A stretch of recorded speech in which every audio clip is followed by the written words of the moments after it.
Okay, we're starting all over here, folks. Welcome to everyone, and welcome to the folks on Zoom. This is our annual meeting, and so we have an election of officers here, which I'm going to do in a minute. First, not of officers, of directors. First, I'm going to read some announcements that we have of upcoming events. And there's another problem, which is I need a little more light, but I guess I can get them here. So we have tomorrow is our annual Big Bird Day, big day, where we go out and try to count as many, as many species as possible in 24 hours. So you can start, if you're really devoted, you can start at midnight tonight and count till midnight tomorrow night, and get as many species as you can. And you can go anywhere you want. So. It's a lot of fun. Charlie Scheim is over here. He's the organizer of that, and if you want to get involved at this late date, you certainly can. Our next event is the... When Andy said you can go anywhere you want, he means within our Delaware-Otsego kind of region. He doesn't mean like New Jersey or... Yeah, I was going to Key West to get some flamingos. Yeah.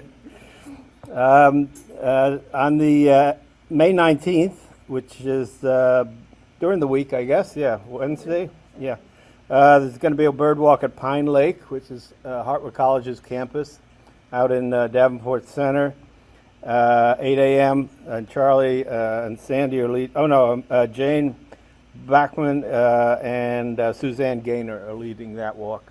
That's a good birding spot out there.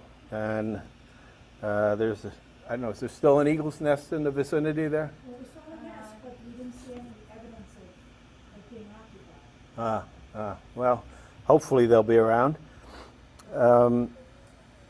At May 23rd, Hanford Mills, Exploration Days Bird Walk. They have an event there that it's a number of activities, including a bird walk that we're leading. Kathryn and Suzanne Gaynor, are going to be leading that walk.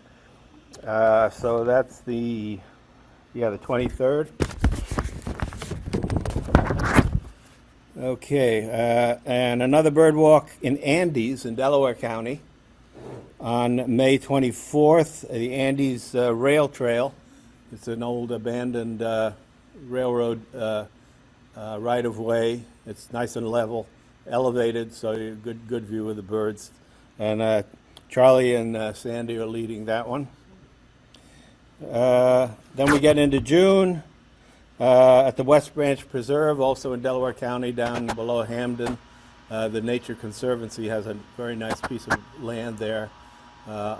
Goes from the valley up quite a ways up on the hillsides with a good variety of birds. There's nice evergreen hemlock stands there with blackburning and warblers. Charlie and Sandy are leading that one. Yeah, that's June 7th. On all these bird walks, I believe they all start at 8 a.m., so you don't have to get out of bed ridiculously early. And then June 13th would be the final scheduled bird walk at the Uplands Center, which is near Walton, so in Delaware County. I can't really tell you how to get there, but Charlie could, and that's a beautiful place there. It's a sort of a convention center meeting place, and boy, it's lovely. So all of those walks are going to be good because we're right in bird time now. The migrants are coming back, and it's really the best time of year to get out birding. So I hope you can join us for some or maybe all of those. And now the business part of the meeting. We have our annual election, and we have a nominating committee that has put forth a slate of nominees for the board of directors for the next coming 2 years. So I'm going to have Prudence give us the slate because she was on the nominating committee. You need this?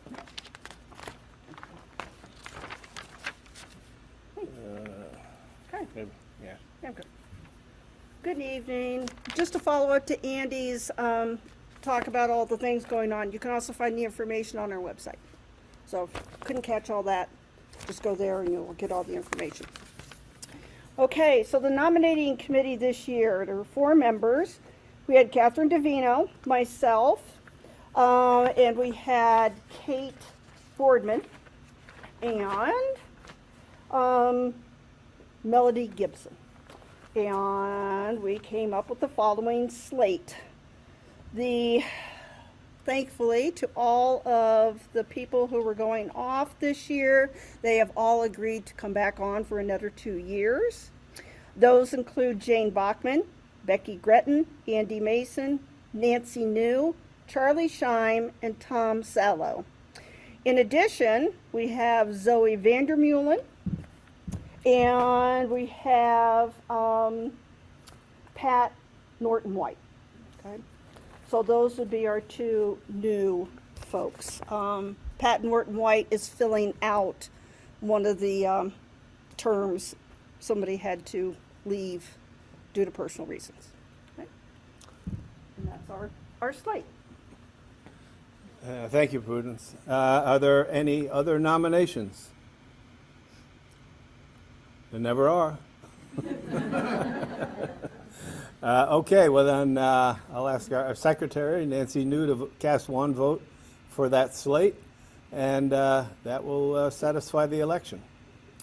And I'll turn now things over to our other co-president, Becky Gretton, to introduce the speaker.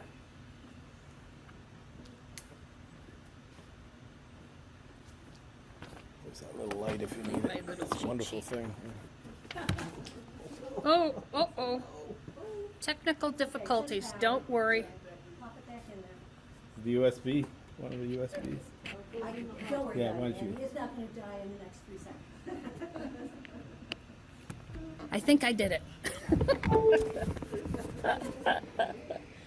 We're very fortunate to have our board member, Kathryn Davino, speaking this evening.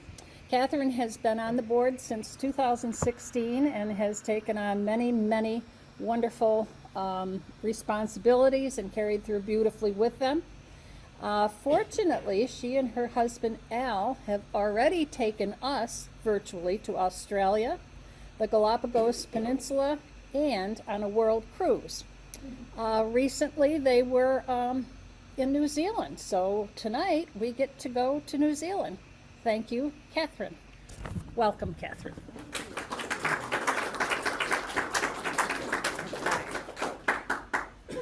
Thank you, Becky, for that very kind and warm introduction.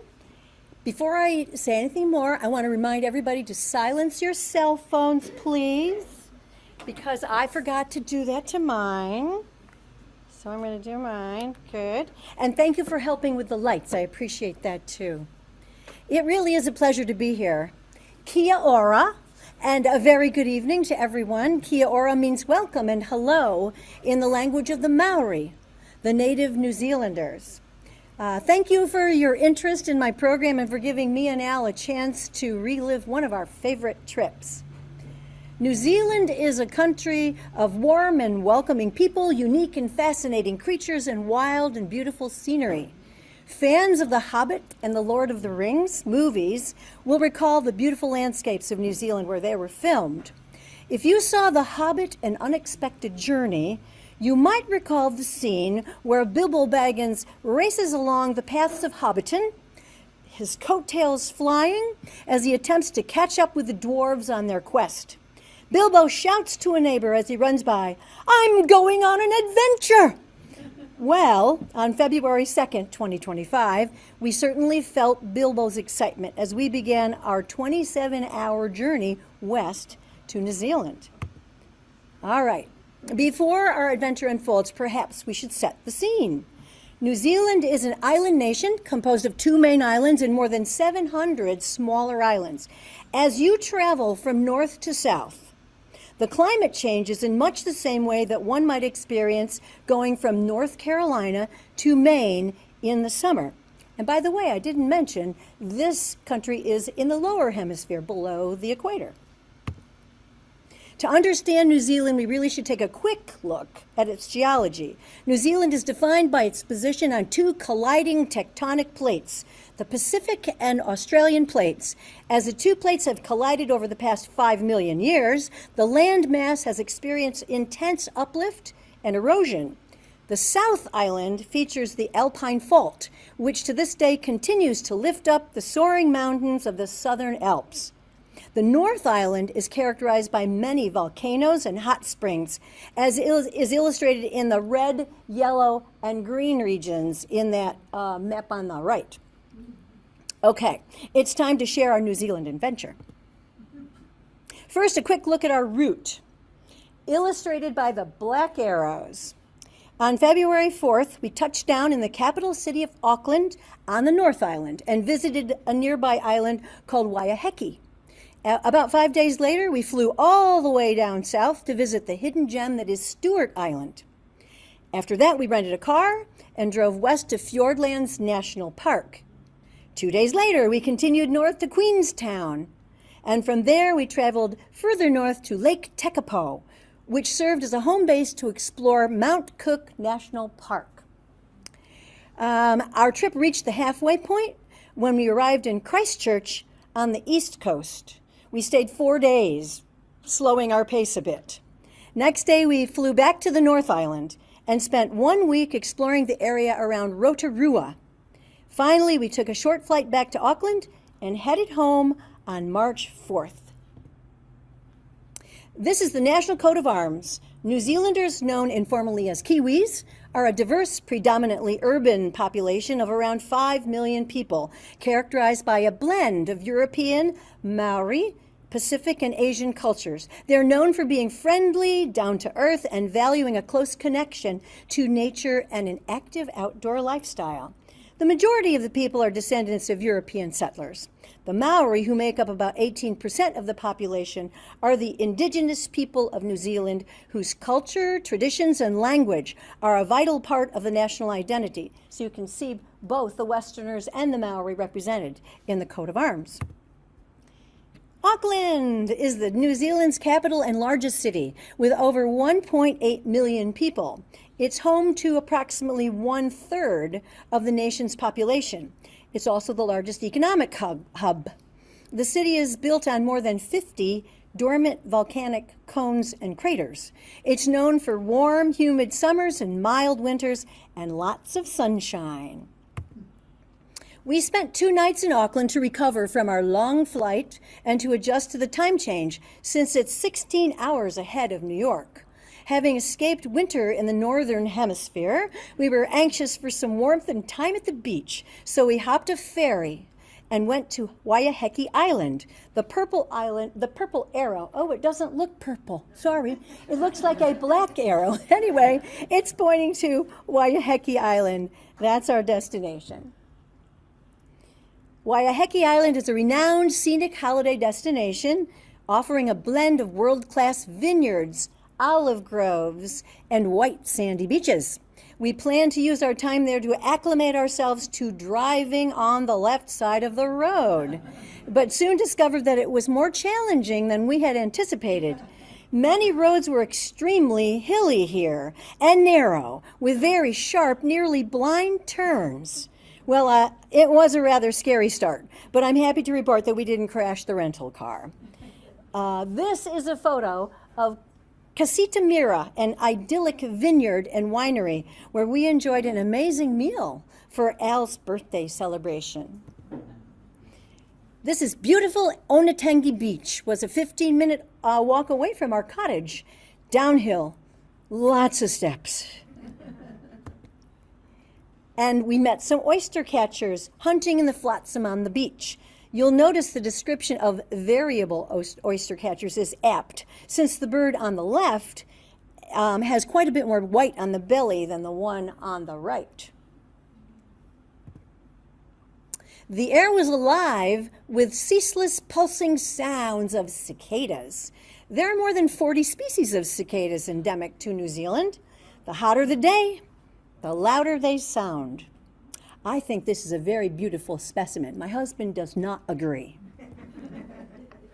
Okay, this red-billed gull is quite striking with a bright red bill, red legs, and a contrasting white eye.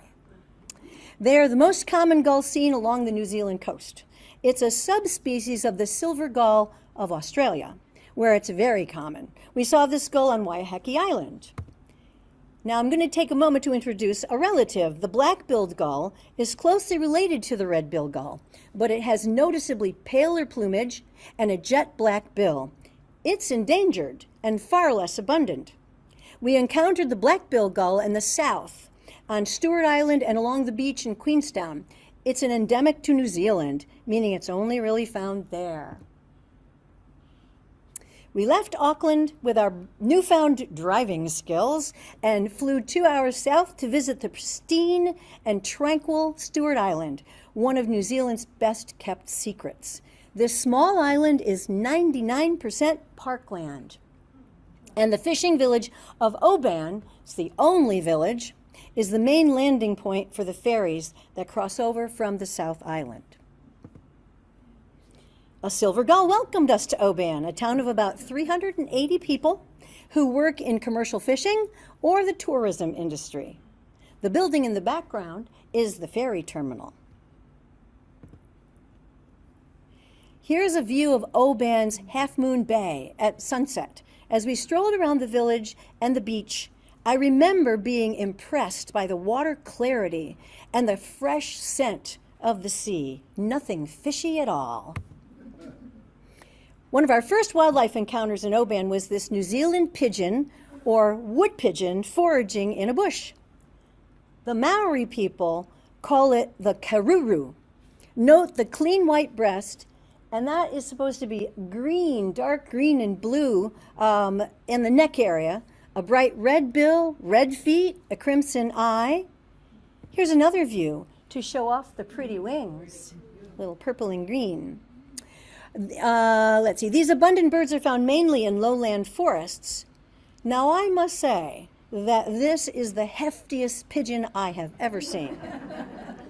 If you compare it to the common rock pigeon, which we see all around over here, you can see that the karuru is 7 inches longer and 9 ounces heavier. That's one fat pigeon. Our presence did not interrupt it eating. It favors a wide variety of fruits in the summer and fall and foliage in winter and spring.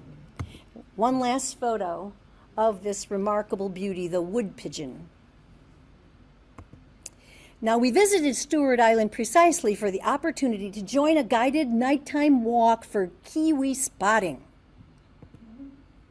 We were not allowed to use flash photos, and I was able to shoot this video of a kiwi foraging in a grassy lawn in the dim light. They feed on small invertebrates like insects and earthworms. Their bills are sensitive to motion and designed for probing for food. We have a little sunlight on there. I don't know if we can change that. It's just coming through the door. Can maybe somebody try shutting the door? Okay, that would be much better for the view. Thank you, Prue. Let's see. So being mostly nocturnal, they don't have any color vision. So our guide was able to shine a red light on them so that without disturbing them. And I converted the video to grayscale so that you could see the kiwi better without the sun. Anyway, they also have very good hearing, so we had to be quiet. The first kiwi we encountered before this one gave me quite a thrill as he came within 2 feet of me before he realized something was there. And he quickly did an about-face and ran away. Kiwis are solitary and territorial. A male kiwi will stay in one territory for life. His mate, however, may be more fickle. Thank you. Here's the love song of a male kiwi. Now, listen carefully. I don't know how loud it's going to be. Here, we're going to try to get it.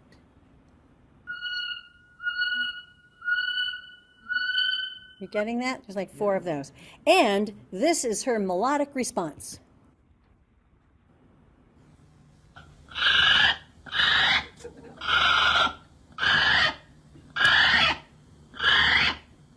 Love is in the air. All right, well, I borrowed this photo from the Cornell lab so you get a better look. Kiwis are fascinating flightless birds with only nubs for wing bones. and they have no tail. Their strong, thick legs and clawed feet serve them well for digging burrows and finding food and for defending territory. Their feathers appear hair-like, lacking the stiff rachis we see on birds with flight feathers. Kiwis are considered vulnerable due to habitat loss and predation from introduced predators such as brush-tailed possums, short-tailed weasels, and rats. But conservation efforts abound in New Zealand to protect them. Kiwis are truly strange birds. Let's take a look at the two of the notorious predators. First, did you know that there are no mammals that are native to New Zealand except a few bats and several marine mammals? The rats and dogs were brought with the colonizing Polynesians. Europeans introduced the pig, mice, rabbits, weasels, brush-tailed possums, and many others, some of which cause conservation problems for the indigenous species. The short-tailed weasel on the left is native to North America and parts of Europe and Asia. Despite cautions from scientists, they were introduced to New Zealand in 1880s to control the introduced rabbits. The stoats quickly began decimating all the native birds. Brush-tailed possum on the right was originally an Australian marsupial that was introduced to New Zealand to start a fur trade back in the 1800s.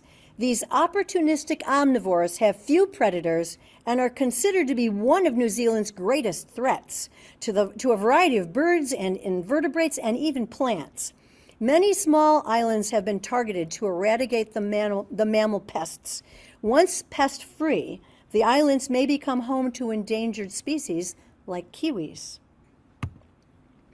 We got up really early the next morning to take a water taxi ride to a nearby island called Ulva Island, one of New Zealand's few pest-free island sanctuaries that allows visitors. We arranged for a small group guided walk to learn about the birds and the plants of this forested park.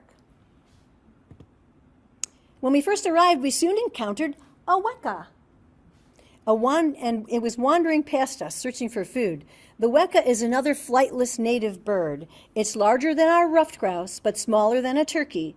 Unlike the kiwi, whose wings are almost gone, this bird still has large wings, which it uses for balance when running. A weka may not be able to fly, but it can run quite fast.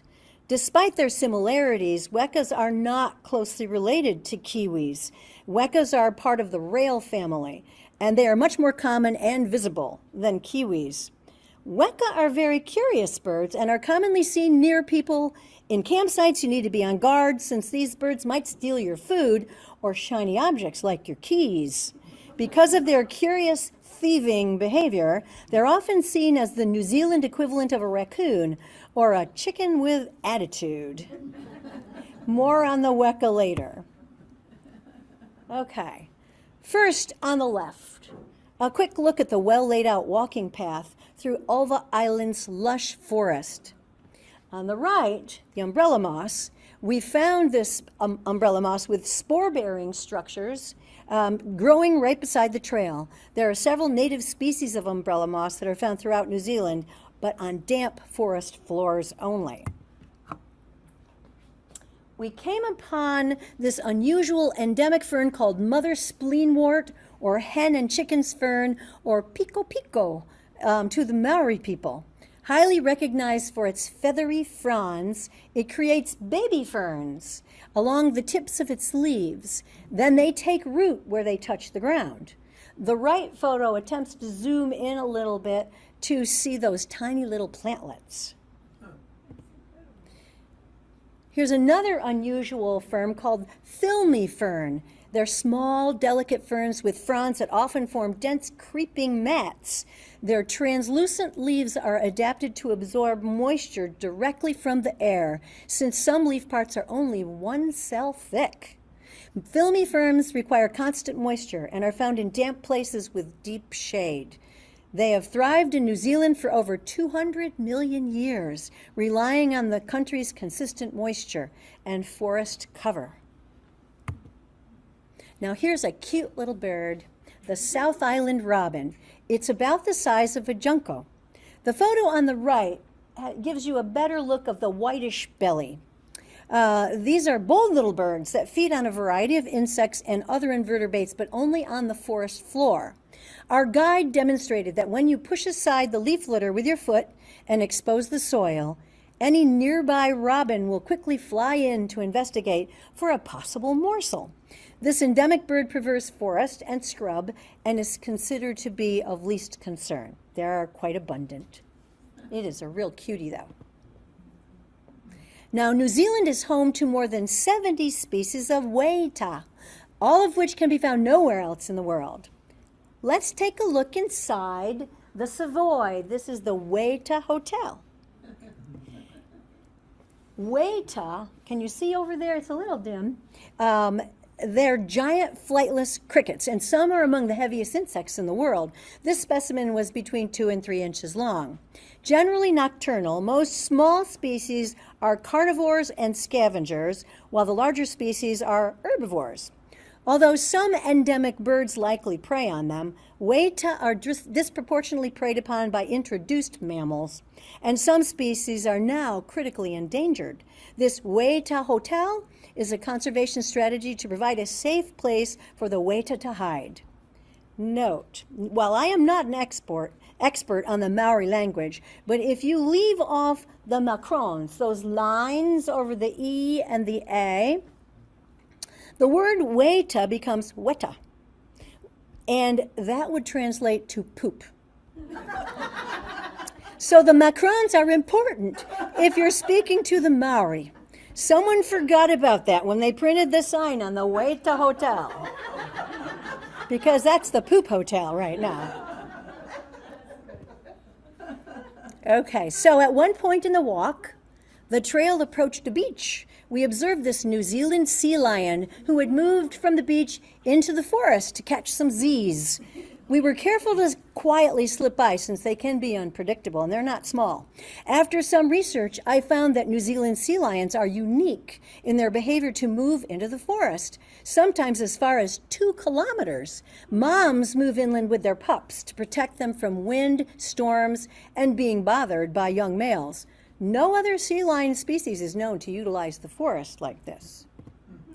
As we stepped out onto the beach, we came upon another sea lion at rest. You notice they have kind of short whiskers, and their face looks sort of like a bear a little bit. Farther along, we spotted a pair of oyster catchers also having a rest on the beach. Well, that concludes the highlights of our Ulva Island guided walk. The B&B where we were staying had extensive, beautiful gardens with flowering and fruiting shrubs that attracted many birds like this tui. The tui is a large honey eater about the size of a common grackle. Like the grackle, it has patches of iridescent color, blues and greens. The tui has a conspicuous pair of white ball-like tufts that are right on the side of the throat, and an impressive white lacy collar along the back of its neck. Both sexes look similar, but the male is larger. This is quite a handsome bird. Now, both sexes utter loud, complex, and highly varied songs, including rich, liquid, warbling notes, bell-like bong sounds, chimes, cries, gurgles, whistles, grunts, and wheezes. The tui is a mimic, and it reminds me somewhat of our gray catbird. Now listen closely. This is a fairly long recording and a few little gaps in between, but the variation is really amazing. So let's give it a listen.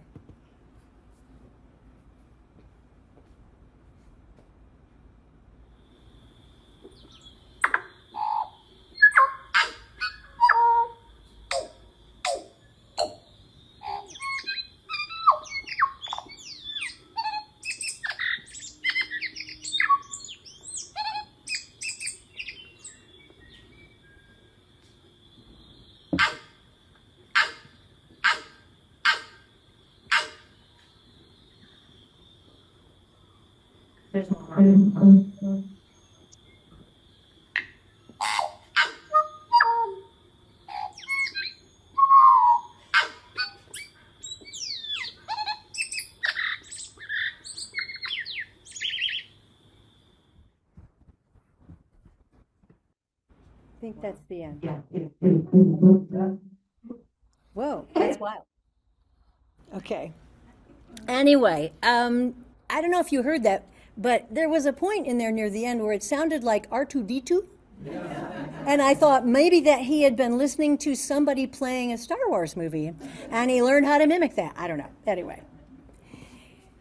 Now, let's see, our sound is on, right? Yes, good.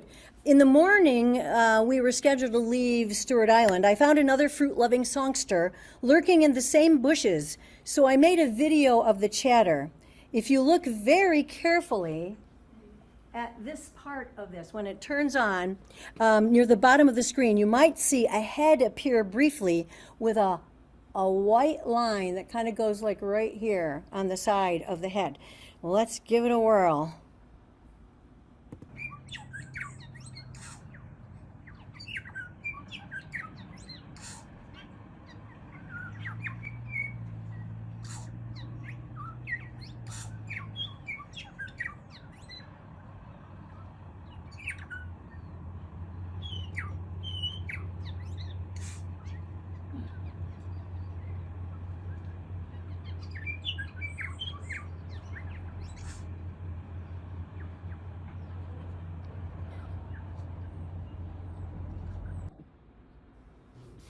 I actually didn't even really see the bird while I was photographing, so it was really lucky that I caught it, and then I saw it later in the replay.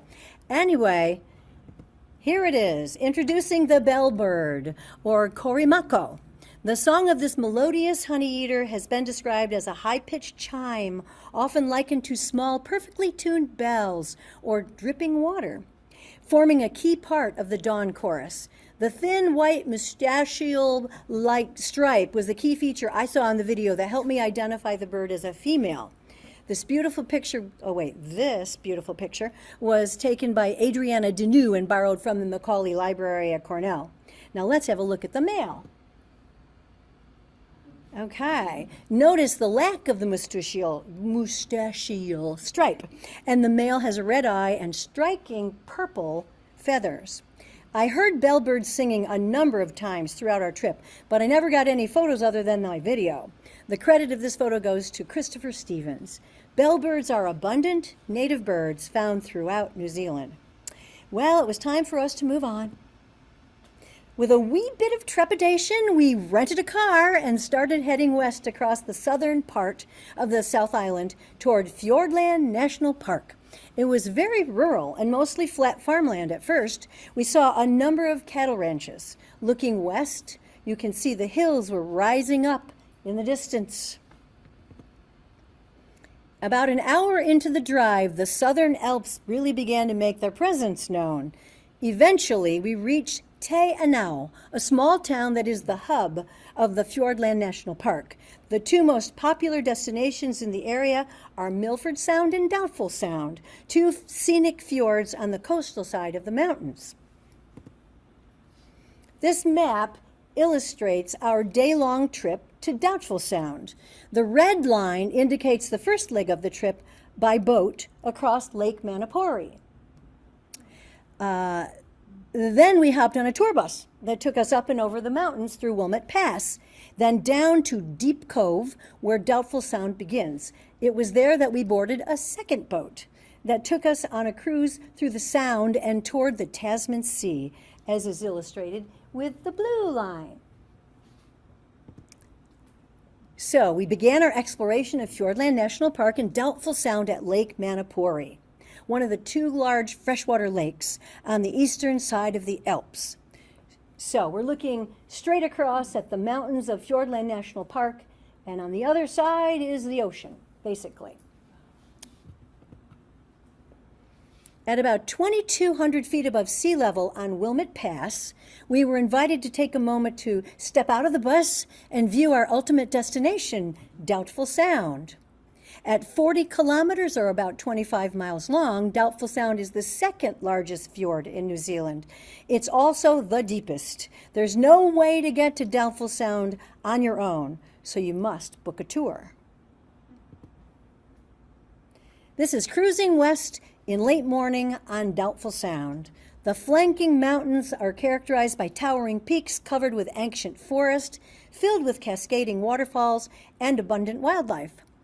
It's noteworthy that February in southern New Zealand is comparable to August in Maine. It was chilly, so we had our layers on, and we were ready for rain. Fiordland is, after all, the rainiest spot in New Zealand, getting more than 5 meters of rain every year. Around 1 p.m., we reached the Tasman Sea. If you were to continue west about 925 miles, you'd reach Tasmania, off the coast of Australia. Doubtful Sound was named in 1770 by the now famous Captain James Cook, who called it Doubtful Harbor because he was doubtful his ship could sail back out against prevailing westerly winds if he were to enter. It was later renamed Doubtful Sound by the sealers and the whalers in the 19th century. We saw the greatest amount of wildlife near the mouth of the sound. There were many fur seals resting on the protruding rocks that we circumnavigated. Fur seals have a pointier snout and longer whiskers than the sea lion we saw earlier. More like a dog face, I think, but with really long whiskers. There were also many seabirds like gulls, shearwaters, and albatross, but unfortunately no great photos emerge. After about 30 minutes, we turned around and headed back into the sound. We passed many patches of red-flowering southern rata trees growing along the mountainsides. This is a native tree renowned for its scarlet red flowers that bloom in profusion from November to March. These evergreen trees dominate the southern coastal and mountain forests, attracting nectar-feeding birds like the tui and the bellbird. At one point in our day cruise, we passed the Fiordland Navigator, a ship that allows an overnight stay aboard. This ship explores more branches of the sound and allows opportunities for kayaking and swimming with all the extra time. Now, Kim and Johanna Patterson, right up here in front, did the overnight cruise a month before our trip. So catch them. Why don't you guys wave real quick? Well, there they are. Okay. If you'd like to hear more about their overnight cruise on the Fiordland Navigator. All right. Anyway, our visit to Doubtful Sound took the whole day as we retraced the path through Wilmot Pass and across Lake Manapori, arriving back at the start around 6 p.m. It was a great trip. The next morning, we pointed our car toward the northeast, aiming for a 2-day visit to Queenstown, a bustling resort town on the shores of Lake Wakatipu. We drove across rolling hills and past grassy pastures filled with herds of sheep. Here's an interesting fact. The population of New Zealand has about 5.3 million people and 23.6 million sheep. So it's absolutely true that there are way more sheep than humans in New Zealand. The current ratio is about 4.5 sheep per person. Now that's actually down from the 1982 peak of 70 million sheep, which would be about 22 sheep per person. But they still have the highest ratio of sheep to people in the world, despite the decline. We drove past the south end of Lake Wakatipu before reaching Queenstown, and we were struck by the brilliant turquoise color. The lake's vibrant color is caused by glacial flour, microscopic rock particles produced by glaciers grinding against the mountain bedrock in the southern Alps. This fine dust hangs suspended in the water, scattering blue and green light to create the intense, brilliant blue.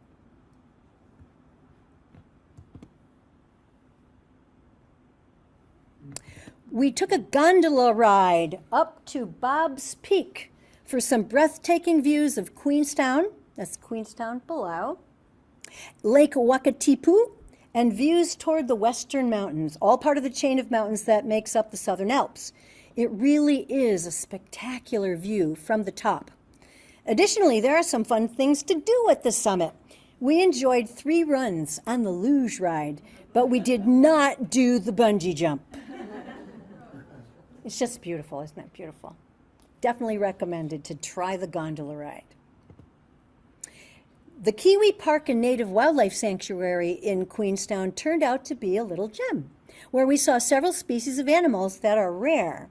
They had 2 dark kiwi enclosures housing 10 young birds that were there to educate the public about kiwis. Once they grow up to a point where they might survive better, they're transferred to a pest-free island to thrive in the wild. Now, for 2 more residents of Kiwi Park. Now, I think we need to turn the sound on. There we go. We were able to walk into the weka enclosure and spend time observing the birds up close. Because they are flightless birds, the gate was only 3 feet high. We arrived just in time for weka bath time. Can you hear them kind of clucking a little? It's kind of an interesting little sort of soothing sound. Anyway, weka are found on all major islands. They can live in a variety of habitats, but they are primarily a forest bird, often staying at the edges. Weka are surprisingly good swimmers. In one case, 3 weka were removed from Maud Island and swam 900 meters back from the mainland. Weka are active predators of rats, mice, and wasps, helping to protect other native wildlife when they're not stealing your keys. Anyway, one more critter at the Kiwi Park. Tuataras are a rare reptile found only in New Zealand. They are the only surviving members of the order Sphenodontia. This order was well represented by many species during the age of dinosaurs, like 200 million years ago. All species except the tuatara declined and became extinct about 60 million years ago. They had several beautiful specimens at Kiwi Park. Unlike most lizards, the tuatara possess a unique jaw. They lack external ears. They have a non-functional third eye, and they thrive in cooler temperatures than most reptiles. Tuatara have one of the slowest growth rates of any reptile. They keep growing until they are about 35 years old and then reach about maybe 18 inches. They can live to be 100 years old. Tuatara once lived throughout mainland New Zealand, but now only survive in the wild on 32 predator-free islands. Okay, so after 2 nights in Queenstown, we took to the road again, heading north to visit Mount Cook National Park. We stopped at the southern end of Lake Pukaki to admire the main attraction, Mount Cook. In the distance, Lake Pukaki is fed by runoff from Mount Cook, and it was showing off a brilliant turquoise color, revealing the presence of that glacial flower. So the Maori name for New Zealand's tallest mountain is Aoraki, which means cloud piercer. It soars 12,218 feet high, and the upper reaches of the mountain remain covered in permanent snow and glaciers throughout the year. Running down the eastern slope of Aoraki is the Tasman Glacier, the largest glacier in New Zealand. Just below the name, Tasman Glacier, is the terminus of the icy river, which melts and retreats in summer to form Tasman Lake. Tasman lake water runs through a series of streams to fill up Lake Pukaki. It's probably no surprise to learn that the Tasman Glacier is retreating rapidly as Tasman Lake is growing due to global warming. The glacier has lost over 5 kilometers in length in 3 decades, setting it on a trajectory to disappear by the year 2100. Okay, on the road again, heading northeast to the coast, and we stayed 4 days in the city of Christchurch. We enjoyed the beautiful botanic garden and went on 2 more adventures in the area before leaving the South Island. Our first adventure began 2 hours north of Christchurch at this beach in Kayakura. The ocean steeply drops away into deep underwater canyons, making it the perfect spot for a whale watch. When I was teaching, I organized many whale watch adventures for my students over the years, mostly near Boston. There was one whale species that I never saw, so while in New Zealand, I was very excited to add that species to my life list of whales. The sperm whale. Meet Scarface, a 50-foot adult bull sperm whale. Now, I realize that this is not the most exciting photo since most of the whale is below the surface. The single nostril, or the blowhole, is at the top of the front end, indicated by the spurt of water that emerges during the blow, shown on the left side of the photo. On the right is a small dorsal fin poking up. To give you a better idea about what the whole whale looks like, I found this free image on the internet. If you've read Moby Dick, you've seen this before. Sperm whales are the largest of the toothed whales, and he's showing off his teeth. Gabrielle Berethue posted this photo of a mother sperm whale and a calf, which is a bit more realistic, I think. Inside the bulging snout, there's a chamber full of oily material called spermaceti, which was originally mistaken for whale sperm. Hence the name sperm whale. Spermaceti was a prime target of the whaling industry and was sought after for use in oil lamps, lubricants, and candles. The spermaceti is necessary to the whale for echolocation, and it may also help adjust the whale's buoyancy for diving and resurfacing. Here's a brief video showing scarface logging at the surface. So he kind of just looks like a log out there, doesn't he? Yeah, can you hear the blow a little bit? Okay. We learned from the Whale Watch crew that sperm whales log or rest on the surface for about 5 minutes between deep dives.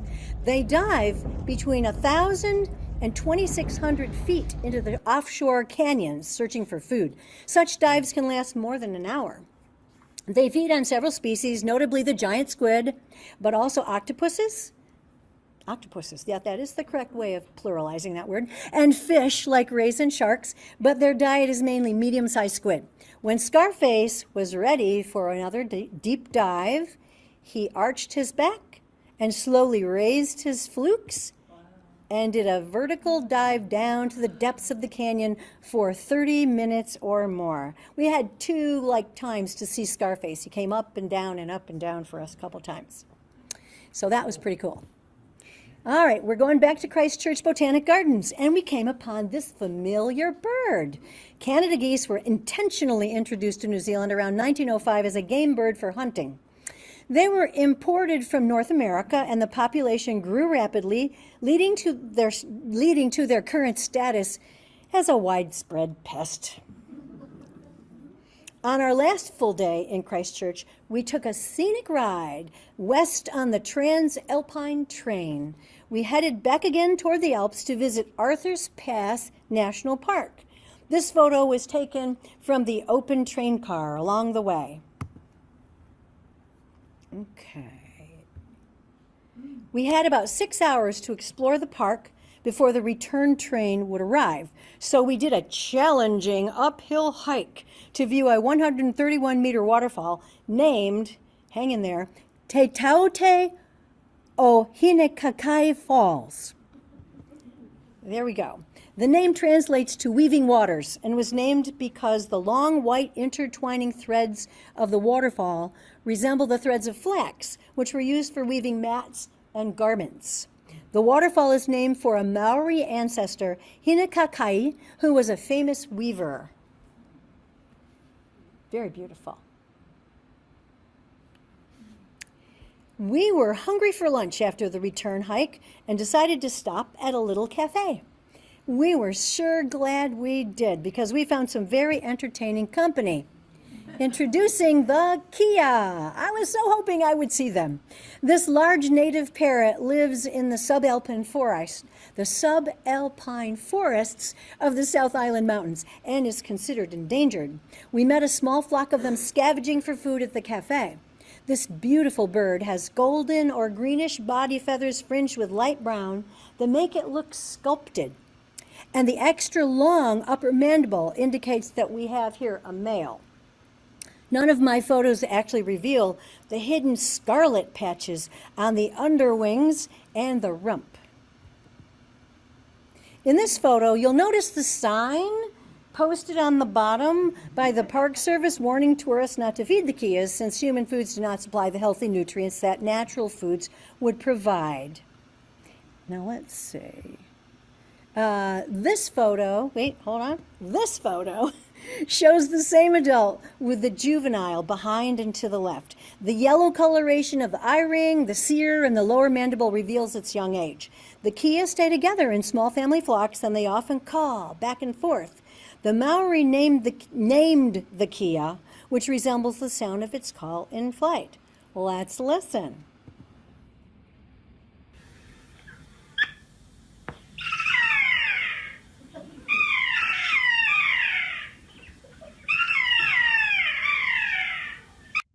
That's enough of that. A flock of Keas is known either as a circus of Kea or a curiosity of Kea, terms that are descriptive of the bird's nature. Scientists have found the birds are capable of solving complex puzzles, including communicating, cooperating, and using tools. One way this intelligence manifests is in the Kea's penchant for mischief. The clown of the mountains is notorious for taking delight in prying apart rubber windshield trim and wiper blades on cars and flying off with unguarded passports and other items from campsites and parking lots. We watched this bird gnawing on a wooden picnic table after strolling on the hood of somebody's car. Still, I was thrilled that we encountered these fascinating parrots. So that's the Kea. Next day, we caught a flight heading to the North Island to spend our final week exploring the geothermal wonders of the area of Rotorua.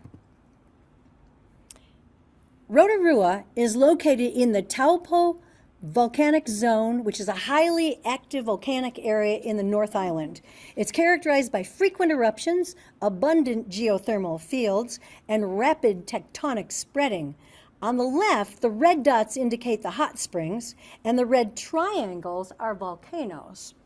Signs like this yellow sign on the right are found all around the area.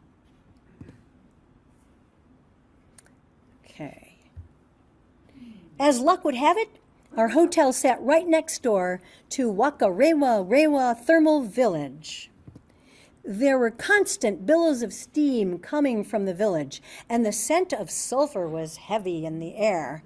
The Maori tribe that lives here has created a living museum to teach about their historic way of life among the geysers, hot springs, and bubbling mud pools. And of course, we had to take a tour. This video shows one of the village geysers. What does that sign say underneath? That's all of it in just Maori. That's all of it in just Maori. That's one of the longest, probably, sentences in the world. This Maori tribe has been sharing their way of life for over 130 years. They offer guided tours and cultural performances, sharing the songs, dances, and feats of agility that have been passed down since their Polynesian ancestors immigrated here more than 700 years ago. Maori tattoos are sacred, deeply personal art forms, signifying a person's genealogy, social status, achievements, and identity. In Maori culture, sticking out the tongue and bulging the eyes are powerful gestures of intimidation, defiance, passion, designed to show strength and warrior spirit. The following day, we took a short drive to Waiotapu Thermal Park, and we spent about 3 hours on the walking paths that loop past a variety of steaming, bubbling, and spurting pools of varied colors. So there's a lovely, bubbly mud pool.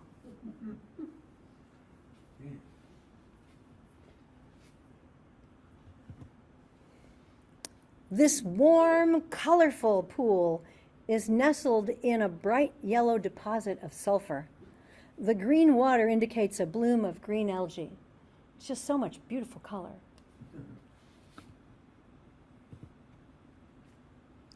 Okay, off sound.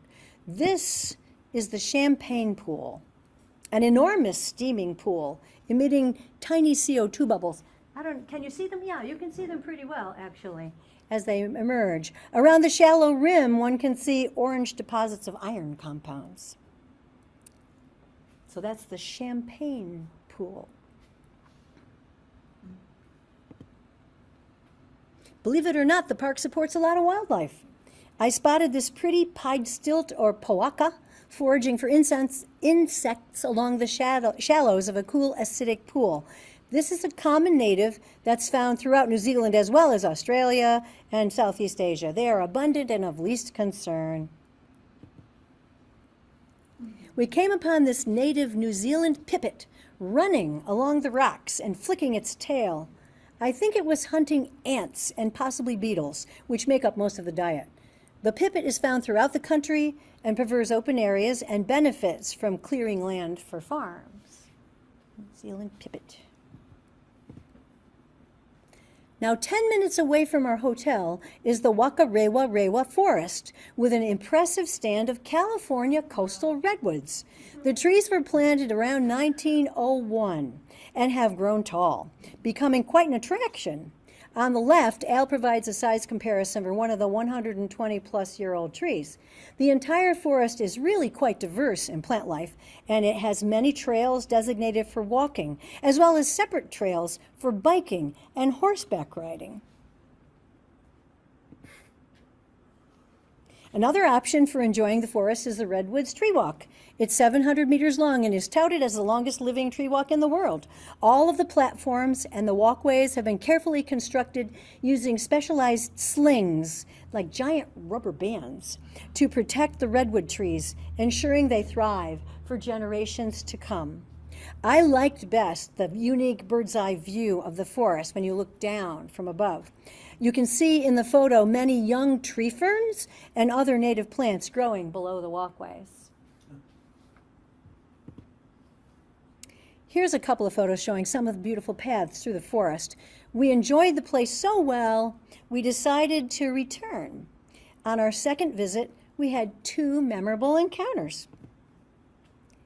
This is the New Zealand fantail, also known as the piwakawaka. Fantails are abundant native forest birds that are insectivores. They seem to never rest in one spot very long, quickly hopping about, flicking their wings, fanning their tails, and fluttering about to ambush tiny flying insect swarms.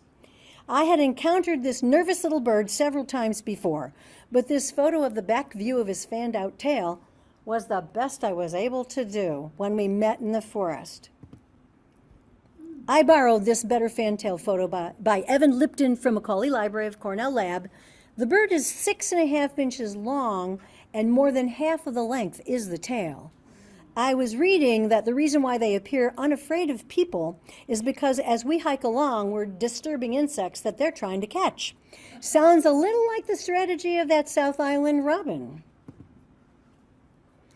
We had been walking on a trail for about an hour and a half when we came upon a bench near a mature pine tree, and we were ready for a rest. As we sat there, we saw this pair of New Zealand falcons in the tree. The female on the right is noticeably larger. The pale ignored us as they repeatedly dove down into the grass growing below and returned to the tree branches. I'm almost certain they were catching cicadas. This endemic falcon of the forest and fields prefers to hunt birds, but it will also eat small mammals and insects like dragonflies and cicadas. Its conservation status is stable but vulnerable. This pair was very faithful to the tree, although we saw no obvious nest. We sat and we watched for about 20 minutes. As our friend Rick Bunting would say, this encounter was truly a gift. Now, I know this isn't exactly a wild wonder of New Zealand, but I do believe it is absolutely a wonder. For my birthday celebration, we visited the Hobbit movie set and took a behind-the-scenes tour. Being a huge fan of the Tolkien books and films, this was just as thrilling to me as seeing the sperm whale or the Keas. In 1998, director Peter Jackson's location scouts discovered the Alexander family's 1,200-acre sheep farm on the North Island. It was a perfect place with its green pastures and rolling hills and no visible evidence of roads or power lines. After Peter Jackson returned to film the Hobbit trilogy in 2009, the Alexander family partnered with him to turn the location into a permanent, fully operational tourist attraction. The attention to detail inside and outside each Hobbit hole is truly remarkable, and you can go actually inside 2 of them. I'll quickly share just a couple photos. First, this corner represents the Hobbit Home Library, a lovely nook to read a book or examine a map before going on an adventure. On a nearby wall hung this sculpted collection of mushrooms of the Shire. Again, the attention to detail was simply exquisite. Today, an abundance of movie magic remains nestled within the Alexander family's fully operational sheep farm. The native wildlife also flocked to Hobbiton. This puukeko was found strolling through the grasses beside the pond. The swamp hen is renowned for its distinctive blue-purple plumage, striking red frontal shield, and beak. This abundant native bird has long, strong red legs and prefers to walk rather than fly through marshy areas, but it can fly. These opportunistic omnivores feed upon plants, invertebrates, and even eggs. Welcome swallows. Such a lovely name. They are self-introduced natives to New Zealand, having migrated here in the early 1900s from Australia. The New Zealand birds stay year-round and they don't migrate. They are abundant near open country, especially near water. They remind me of our barn swallows. I suppose we shouldn't leave the Alexander farm without paying homage to the sheep. This is one of roughly 13,000 sheep found on the farm today. We enjoyed taking evening strolls along the beautiful waterfront of Lake Rotorua, where we found large numbers of waterfowl, mostly New Zealand scaup. The scaup is a small endemic duck that is mostly black with a gray bill and a golden yellow eye. The black swan on the right is a common bird that was introduced from Australia. As my program comes to a conclusion, I thought you might appreciate this twilight photo of Lake Rotorua dotted with sleepy scaup. I wish to thank the DOS Board of Directors for giving me this opportunity to share our New Zealand adventures. And thanks to everyone listening for being a great audience. Kia ora, it means be well.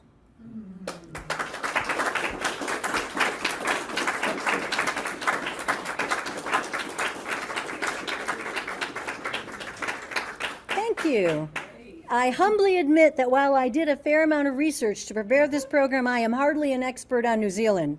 If there are any questions, I will do my best to answer, possibly with the assistance of my trusty mate, Al. Where is he, back there? Anybody have any questions? Go ahead. So at the very beginning, in Auckland, there was one building, very tall building, and at the top it looked like it had outdoor gardens around the top of it. Someone was asking about Auckland and a building that was very tall in that cityscape. I think you're probably referring to the Sky Tower. And actually, it's a big restaurant, and there's also a bar. There's a couple of layers there, and it rotates. And I shamefully say we went up there and we had dinner, and it was very delicious anyway. And it was a lovely view of the whole area as it slowly rotated around. So I'm pretty sure that's what that was, the Sky Tower. No.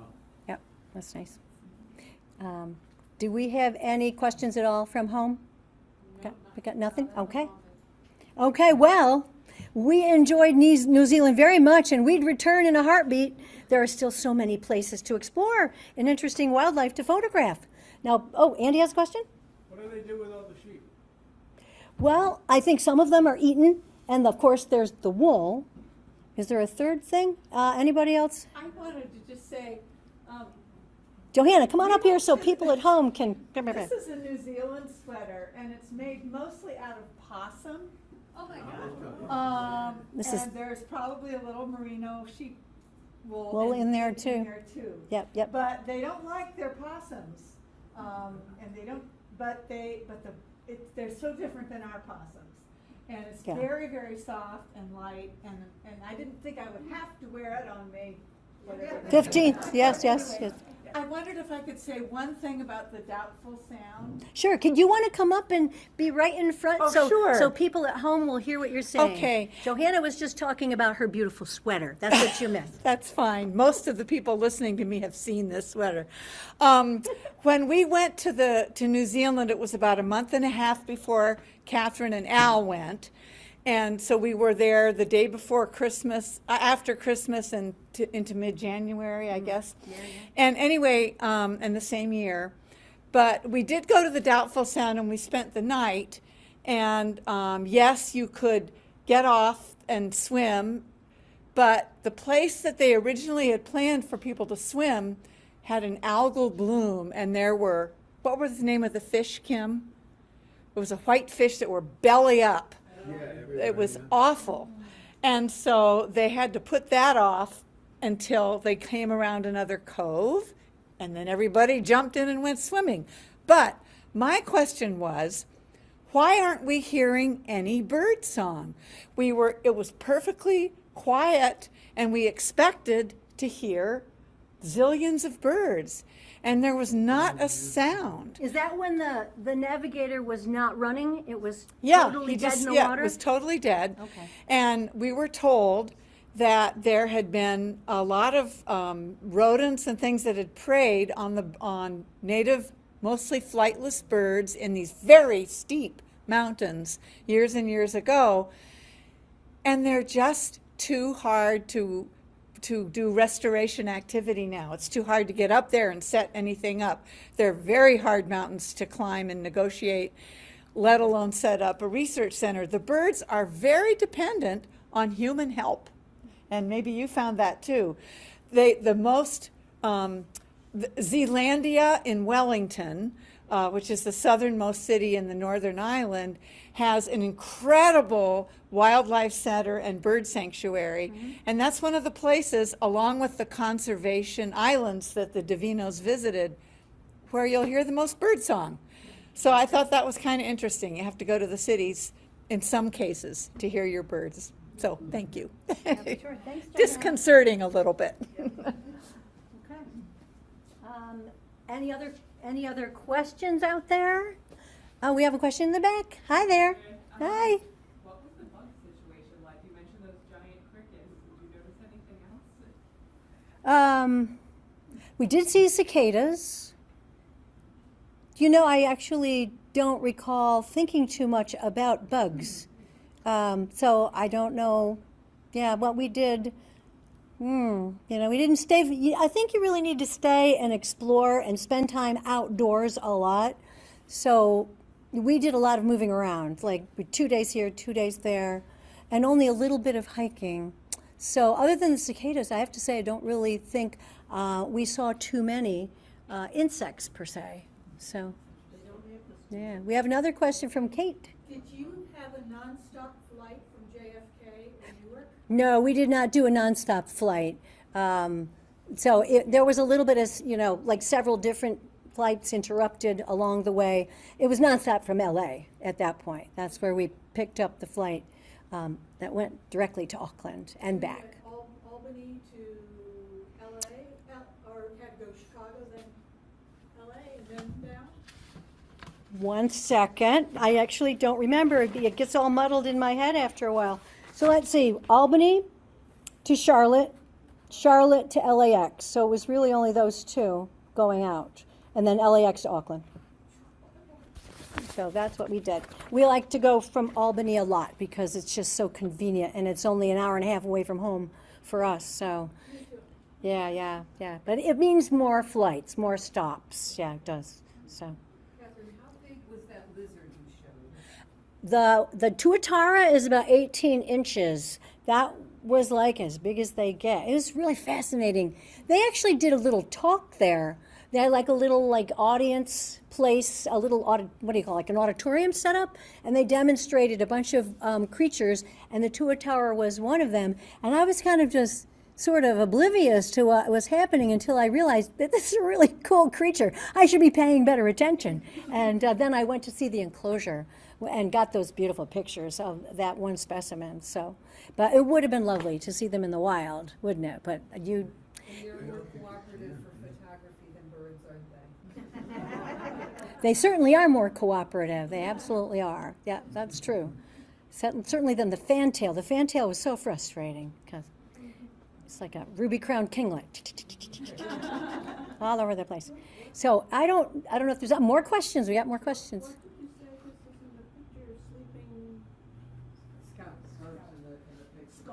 Oh, these are scaup. Sorry. Yeah, it's kind of a duck. We have scaup here. Tom can probably tell you more about scaup than I can, but yeah, it's a similar duck, right? It's kind of a smallish, sort of looks like a rubber ducky duck, that same profile as a rubber ducky duck, I think. But maybe that's too simplistic, but yeah, there are loads of them. Anybody else? I'd like very much to thank Kathryn for her Thank you. beautiful presentation. Thank you. Thanks a lot.